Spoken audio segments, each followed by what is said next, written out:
right, let's now take you live to Gaza, where the ruler of Qatar, Cheikh Hamad bin Khalifa Al Thani, has just arrived.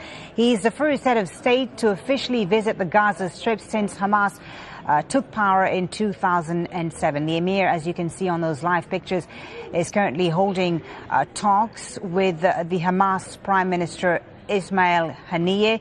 He's accompanied by his wife, Cheikh Hamad, as well as the Qatari Prime Minister Hamad bin Jassem bin Jaber Al Thani. This visit is being hailed as a very important one by Hamas, which, as you know, took control of Gaza in 2007.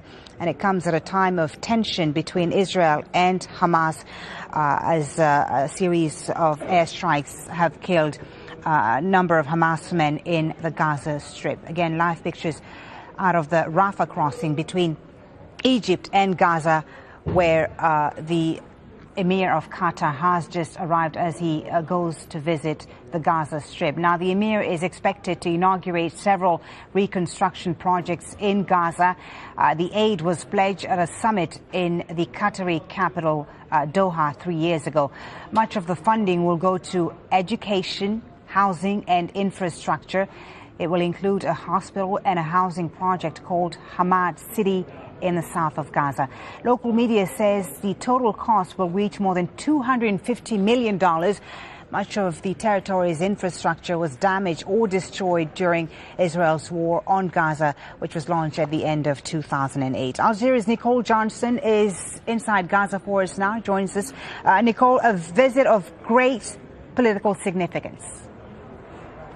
Exactly, Folly. For Hamas, this is a real coup. In fact, I haven't seen Hamas officials looking quite so pleased with themselves since they managed to release more than 1,000 political prisoners last year. But this is a great political coup for them. Hamas is saying that it really ends their political isolation because, as you just explained, they've really been treated as a terrorist organisation, as a pariah government since they took control in 2007, and now they finally have a world leader, a leader of an Arab country visiting them.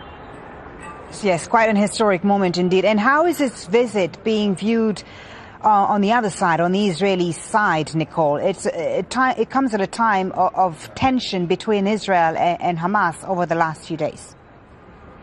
That's correct. Well, Israel hasn't had a great deal to say about the visit. They tend to leave these things to internal Palestinian politics. But the other very important thing to note is how this visit is being viewed by Fatah, that's the political rivals of Hamas, and the Palestinian Authority in the West Bank. Now, as I said, this is a real coup for Hamas, and what it isn't is good news for Fatah. Right. The Emir of Qatar is not going to Ramallah, he's not going to the West Bank. And so the Palestinian Authority has been very strong in trying to push the point that the Palestinian territories should be united, that it is one political entity, and that even though the Emir is only visiting Gaza, that this national unity, which is stuck for the moment, eventually has to happen for there to be any progress at all on Israeli-Palestinian peace talks. Yeah, and the fact that the Emir is not going to the West Bank and not meeting Palestinian Authority figures is certainly bound to attract criticism and create controversy, Nicole.